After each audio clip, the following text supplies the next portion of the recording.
बिस्मिल्लाहिर्रहमानिर्रहीम, अस्सलाम वालेकुम। मैं असदुल्ला खान हूँ। अब से 2-2.5 घंटे पहले एक बड़ी तशवीशनाक खबर मौसूल हुई।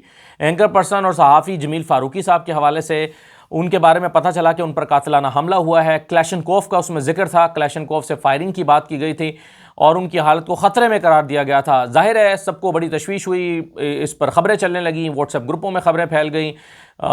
उन्होंने अपने ट्विटर पे भी उनकी टीम ने गालिबन ये पोस्ट किया हुआ था। अल्फाज कुछ इस तरह से थे कि पाकिस्तान के मारूफ एंकर पर्सन और तज्ज़ियाकार जमील फ़ारूकी पर कातिलाना हमला, हालत ख़तरे में। इब्तदाई मालूमात के मुताबिक सरगोदा के बदनाम तारिक मसूद नामी शख्स ने नामालूम अफराद के साथ हमला किया, वीडियोज़ बनाई, क्लैशनकोफ से फायर किए गए।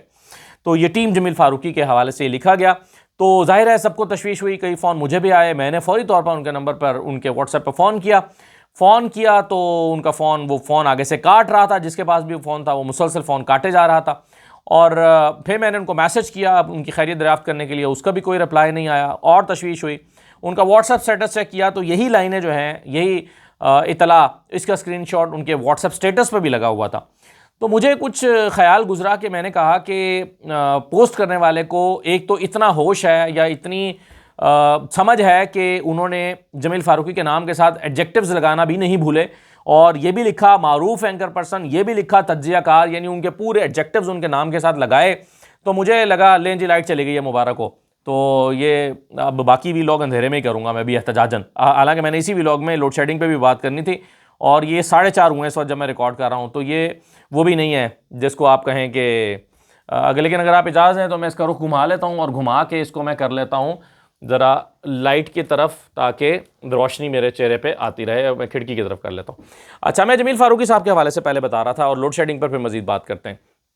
मामला कुछ यूँ है कि ये जमील फ़ारूकी साहब, अब जो मालूमात मैं अब तक हासिल कर पाया हूँ उनके बारे में, जो मुझे पता चली हैं, वो मालूमात मैं आपके साथ शेयर कर देता हूँ। जो DPA ऑफिस में मेरी बात हुई है सरगोदा में, वो मालूमात मैं आपके साथ शेयर कर देता हूँ।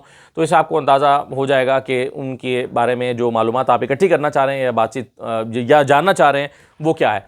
देखिए, जमील फ़ारूकी साहब के बारे में जो इब्तदाई मालूमात मुझे मिली हैं वो ये है कि वो यहाँ इस्लामाबाद में एक फार्म हाउस है 4 कनाल का, उन्होंने बनाया था, वो उसमें रहते हैं। और हमारी इत्तला के मुताबिक उन्होंने शादी नहीं कर रखी थी और अकेले रहते थे। उनके कुछ मुलाजमीन थे जो उनके साथ वहाँ पर रहते थे।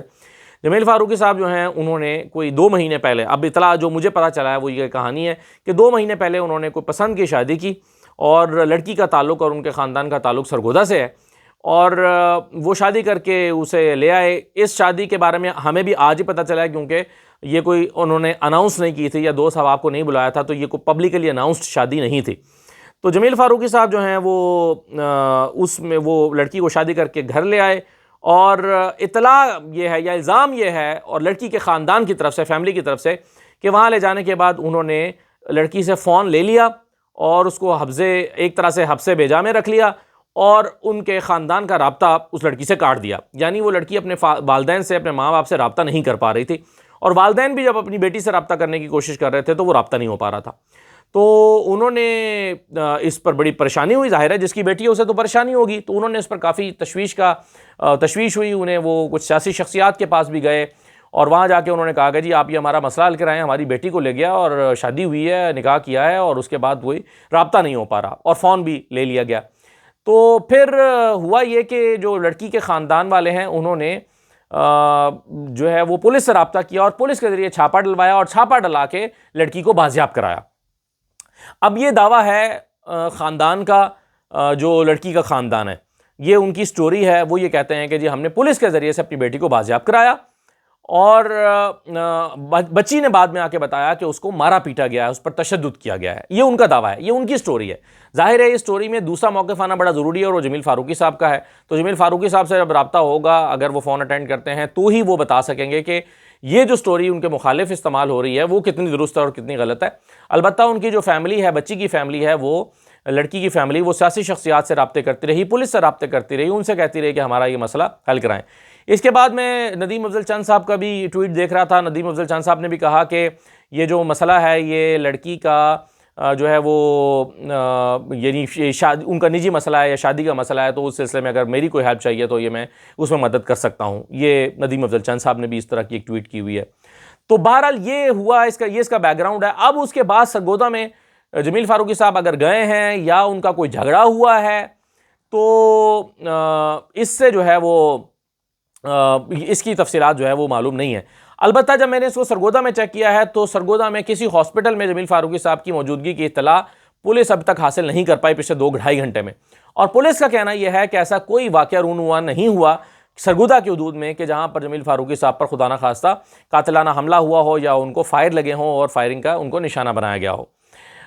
अब ये जो ट्वीट भी लिखी गई थी इसके अल्फाज भी कुछ इस किस्म के थे जिस पर शक गुजरता है, क्योंकि उसमें ये नहीं कहा गया कि फायरिंग से ज़ख्मी हो गए हैं या फायर लगने से ज़ख्मी हो गए हैं। इसमें बड़े एहतियात से अल्फाज का इस्तेमाल करते हुए कहा गया कि सरगोदा का बदनाम तारिक मसूद है और ने नामालूम अफराद के साथ हमला किया, और फिर लिखा है कि वीडियो बनाई गई। अच्छा, और साथ में लिखा है कलेक्शनकोव से फायर किया गया। ये नहीं कहा गया कि फायरिंग से ज़ख्मी हुए हैं। तो इसमें दावा भी एहतियात के साथ ही किया गया है अलबत्ता। तो अब इसकी कहानी मैं जैसे कि कह रहा हूँ कि पुलिस का मौक़िफ़ ये है, डीपी ऑफिस में इस वक्त जो लोग मौजूद हैं, इस वक्त भी 2-2.5 घंटे से सहाफ़ी भी बैठे हुए हैं वहाँ पे, हमारे भी कुछ जानने वाले बैठे हुए हैं, वो कह रहे हैं कि जी पुलिस ने हर तरह से चेक कर लिया है, यहाँ तक कि DIG साहब इसमें इन्वॉल्व हैं, IG इन्वॉल्व हैं, और वो इसको स्टोरी को प्रॉप करने की कोशिश कर रहे हैं। लेकिन उनका भी फ़ोन, पुलिस के किसी अफसर का फ़ोन जो है वो जमील फारूकी साहब या उनके कोई रिलेटिव या अजीज़ कोई नहीं उठा रहा, और उनसे अभी तक कोई रब्ता ही उस्तवार नहीं हो सका। तो इस पर पुलिस को भी ज़ाहिर तशवीश है, क्योंकि एक अहम शख्सियत है जमील फारूकी साहब, और उनके इस ट्वीट से बहुत ज़्यादा लोगों को तशवीश हुई, हमें भी तशवीश हुई, मुझे भी ज़ाती तौर पर तशवीश हुई। लेकिन अंदाज़ा अब ये होता है कि वो खैरियत से हैं, अल्लाह करे कि वो खैरियत ही से हों। और क्योंकि खुदा न खास्ता जिस तरह से उनकी हालत बताई गई थी कि ख़तरे में है, तो 2.5-3 घंटे में कुछ ना कुछ पेशरफ ज़रूर मालूम होती कि वो कैसे हैं, उनकी तबीयत कैसी है, वो किस हॉस्पिटल में है। तो ऐसी कोई तला चूँकि नहीं आ रही, तो ऐसा लग रहा है कि उन्होंने शायद, अब ये किस ज़हनी कैफियत में ये ट्वीट की गई है या किसने की है, या उनका फ़ोन हैक हो गया है, मुझे नहीं मालूम। हो सकता है कि फ़ोन ही हैक हो गया हो, बाद में वो ये कहें कि उनका फ़ोन ही हैक हो गया, ये भी मुमकिन है। तो एनीवे, मैं इसकी मज़ीद तफसीलात में इसलिए नहीं जाता कि मैं सिर्फ उतनी बात करूँगा जितनी मुझे मालूम हो पाई है, और ये बात जो है वो अब जो मुझे सोर्सेज से पता चल सकी है। मैं फिर कहूँगा कि जमील फारूकी साहब से इस पर जब रब्ता होगा, वो इस पर अपना मौक़िफ़ देंगे तो पता चलेगा कि स्टोरी क्या है। दूसरी बात यह है कि, और फिर मैं इसलिए भी इस पर कुछ और मालूमात भी मेरे पास है, मैं उसकी तफसीलात में इसलिए नहीं जा रहा क्योंकि ज़ाहिर है उनका ये निजी मामला है, और निजी मामला है तो फिर उस पर क्या ज़्यादा गुफ्तगू की जाए। एक स्टोरी जो मैं करना चाह रहा था, जिस पर मैं बात करना चाह रहा था, वो थी लोड शेडिंग के हवाले से। अभी जब टीवी बंद हो गया, लाइट चली गई है, और जब मैंने वीलॉग शुरू किया था तो लाइट आ रही थी। अब जब वीलॉग के दरमियान में लाइट चली गई है तो हालात आपके सामने ही हैं कि किसी भी वक्त लाइट चली जाती है। शाम 4 बजते हैं और रात 3 बजे तक, कल रात को भी आखिरी लाइट 2 से 3 बजे गई है। 1 घंटा आएगी, 1 घंटा जाएगी, कभी बगैर शेड्यूल के भी चली जाती है, और कोई पता नहीं है कि कब जाती है कब आती है। ये इस वक्त इस मुल्क का हाल कर दिया है। यानी ये इतने समझदार लोग हैं कि इस वक्त पूरी दुनिया में जो पाकिस्तान की एक पजीराई हो रही है, उससे फ़ायदा उठाने का वक्त था। चाहिए था कि पूरा पाकिस्तान उस पर तारीफ़ें कर रहा होता कि जी कमाल कर दिया पाकिस्तान ने सीज़ फायर करा के और अमन की कोशिशों के लिए, उसकी बजाय लोड शेडिंग मौजू बना दिया गया है। तो इस हुकूमत की कॉम्पिटेंस का या इनकॉम्पिटेंस का ये आलम है कि इन्होंने बड़ी खूबसूरती से सारा जो मौजू है वो तब्दील कर दिया है, और वो सारा मौजू जो शहबाज शरीफ साहब की कोशिशों, सीज़ फायर की कोशिशों, फील्ड मार्शल की कोशिशों पर मौजू होना चाहिए था, वो मौजू बदल के इस पूरी कौम का इस वक्त लोड शेडिंग हो गया। अब ये लोड शेडिंग क्यों हो रही है? अभी जब ये मैंने वीलॉग शुरू किया तो अवैस लगारी साहब की जो है वो प्रेस कॉन्फ्रेंस जारी थी, जिसमें वो सफाइयाँ पेश कर रहे थे और कह रहे थे कि नहीं जी नहीं, इतनी लोड शेडिंग नहीं हो रही, और ये लोड मैनेजमेंट है, और फलां है, और कराची में नहीं हो रही, और सनती इलाकों में नहीं हो रही, और फलां जगह पर नहीं हो रही। अब भाई इस वक्त लोगों की ज़िंदगियाँ अजीरन कर रखी हैं, और पावर डिवीज़न के हुकाम ने जो इस वक्त बताया है, अपना ऑफिशियल स्टेटमेंट दिया है और मीडिया को बताया है, वो ये है कि पाकिस्तान में बिजली की तलब इस वक्त 18,000 मेगावाट है, जबकि इसके मुकाबले में 13,500 मेगावाट बिजली पैदा हो रही है। और अवैस लगारी साहब भी अभी ये बता रहे थे कि जो बिजली है वो उसका शॉर्टफॉल है तकरीबन 4,000 मेगावाट, और वो कहते हैं कि चुनांचे बिजली की तलब और रसद में 4-4,500 मेगावाट का फ़र्क है। यानी पावर डिवीज़न का हुकाम बता रहे हैं 4,500, और अवैस लगारी साहब ने 4,000 का फ़र्क बताया, तो 4,000-4,500 मेगावाट का फ़र्क है जो शॉर्टफॉल है, और उस शॉर्टफॉल की वजह से इस वक्त बिजली बंद करना पड़ रही है। अब ये शॉर्टफॉल क्यों पैदा हुआ? जो इस वक्त कैपेसिटी पेमेंट्स आप जिन IPPs को आप अदा करते हैं, वो कैपेसिटी पेमेंट्स जो हैं वो तो आपको मेरा ख्याल है इससे ज़्यादा की आप पेमेंट कर रहे हैं। यानी ये IPPs जो हैं वो आपको हमने हमेशा ये सुना है कि जितनी पाकिस्तान को ज़रूरत है उससे ज़्यादा कैपेसिटी पेमेंट्स के मुआहदे किए गए हैं और उससे ज़्यादा आप उनको पेमेंट्स कर रहे हैं और उससे ज़्यादा आप उनको नवाज रहे हैं। तो अब क्या वजह है कि आईपीपीज़ आपको बिजली बना के नहीं दे रहे? तो इसकी वजह क्या अगर ये है कि आप उनको फ्यूल नहीं दे रहे या फ्यूल की खपत को कम करना चाहते हैं तो और भी बहुत सारे मीन्स हैं बिजली को बनाने के लिए। अब कहा गया है कि जी हाइड्रो पावर जनरेशन में कमी हो गई है। हाइड्रो पावर जनरेशन में अप्रैल में कमी हो गई है, नवंबर में नहीं हुई, दिसंबर में नहीं हुई, जब बर्फ जम जाती है, जब पानी का फ्लो कम हो जाता है, जनवरी में नहीं हुई। अभी तो पिछले दिनों बहुत बारिशें हुई हैं, मामूल से ज़्यादा बारिशें हुई हैं, कुछ जगहों पर तो सैलाबी सूरत हाल थी कुछ दरियाओं में, और जो कुछ दरियाओं में मामूल से काफ़ी पानी की सतह बुलंद थी। और आप कह रहे हैं कि हाइड्रो जनरेशन का मसला पड़ गया है क्योंकि पानी की कमी हो गई है। भाई अगर नवंबर दिसंबर में पानी की कमी नहीं हुई तो फिर जनवरी में पानी की कमी और अप्रैल में पानी की कमी कैसे हो गई है? तो ये आर्गूमेंट भी कमज़ोर दिखाई देता है।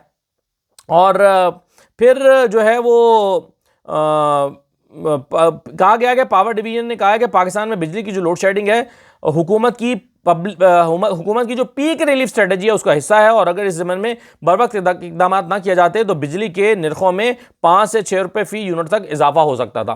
तो ये कौन सी नई बात है? 5 से 6 रुपये यूनिट इजाफा आप कई मरतबा कर चुके हैं। तो आप कहते हैं कि जी 5 से 6 रुपये यूनिट इजाफा बचाने के लिए आपने आवाम को की ज़िंदगियों को जीरन किया है। दूसरा ये जो आपका दावा है कि पीक रिलीफ स्ट्रेटजी है कि रात के औकात में जो है वो रिलीफ, भाई ये कौन सी स्ट्रेटजी है? आप 8 बजे तो मार्केटें बंद कर देते हैं, तो पीक आवर्स तो 8 बजे पे ख़त्म हो गए।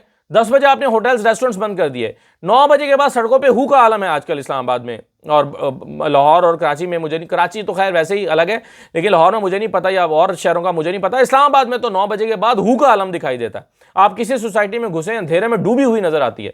ऐसा हू का आलम होता है, ऐसा खौफ आता है कि अंधेरे में कोई लूट के ही आपको ना ले जाए। सोसाइटियों की लाइटें बंद होती हैं। अभी 2-3 दिन पहले यहाँ मुझे सुआ गार्डन जाने का इत्तफाक हुआ, बिल्कुल डूबा पड़ा था अंधेरे में। इवन जहां मैं रहता हूँ इस्लामाबाद में, वहां पर भी पूरी सोसाइटी जो है अंधेरे में डूबी होती है अक्सर औकात जब लाइट जाती है। तो ये हू का आलम है। तो जब आप 8 बजे मार्केट्स बंद कर देते हैं तो और 10 बजे आप रेस्टोरेंट्स बंद कर देते हैं, तो फिर पीक आवर्स कहां से आ गए? फिर बिजली की जो ज़रूरत है वो कैसे 8 बजे के बाद रहती है? यानी बिजली की ज़रूरत तो 8 बजे के बाद तब होती थी ना जब मार्केट्स खुली हैं, रेस्टोरेंट्स खुले हैं, होटल्स खुले हैं और हर जगह पर आपकी जो है वो लोग चहल फिर रहे हैं, मार्केट्स में ज़रूरत पड़ रही है, तो तब वो पीक आवर होता है। जब आपने हर चीज़ को 8 बजे बंद ही कर देना है तो फिर वो कौन सा पीक आवर होता है? और समझदारी का आलम यह है कि जो स्पोर्ट्स रिलेटेड एक्टिविटीज़ हैं वो भी 8 बजे बंद कर दी जाती हैं। जिम भी 8 बजे बंद कर दिया जाता है। यानी हम 11 बजे तक जिम का टाइम होता था, आराम से जिम कर लेते थे, तो अब वो जिम भी 8 बजे बंद कर दिया जाता है। अब लोग दफातर से फ्री होते हैं और 8 बजे तक वो जिम ही नहीं कर पाते। यानी आप चाहते हैं कि स्पोर्ट्स एक्टिविटीज़ भी ख़त्म कर दी जाए। हालांकि आप कुछ चीज़ों को मुस्तस्ना तो करें ना, जिम वगैरह को, जो स्पोर्ट्स एक्टिविटीज़ हैं उनको तो आप मुस्तस्ना करें। यहाँ पर कुछ लोग जो स्पोर्ट्स के क्लब्स हैं वो भी रात को 8 बजे बंद हो जाते हैं। भाई स्पोर्ट्स एक्टिविटीज़ तो दिन में लोग ऑफिस में होते हैं तो शाम को ही करेंगे ना, समझदार लोगों। जो लोग दिन में सारा दिन ऑफिस में होते हैं वो अपने स्पोर्ट्स एक्टिविटी, कोई स्नूकर खेलता है, कोई बैडमिंटन खेलता है, कोई और कुछ खेलता है, तो वो शाम में ही करेगा ना, 10-11 बजे के करीब ही आमतौर पे कर रहे होते हैं। लेकिन आपने वो सारी स्पोर्ट्स एक्टिविटीज़ भी बंद कर दी हैं, हालांकि उनको मुस्तस्ना होना चाहिए था।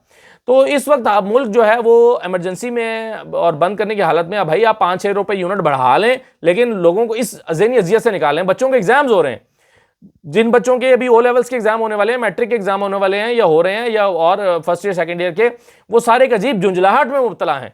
अभी तो पीक सीजन आया ही नहीं है, अभी तो एसी नहीं चल रहे हैं, अभी तो इस्लामाबाद में पंखे तक नहीं चल रहे हैं, और आपने जो है वो बिजली को बंद करना शुरू कर दिया। तो अभी थोड़ी दिनों में जब एसी चलने लगेंगे, पंखे चलने लगेंगे, तो फिर आपका क्या आलम होगा?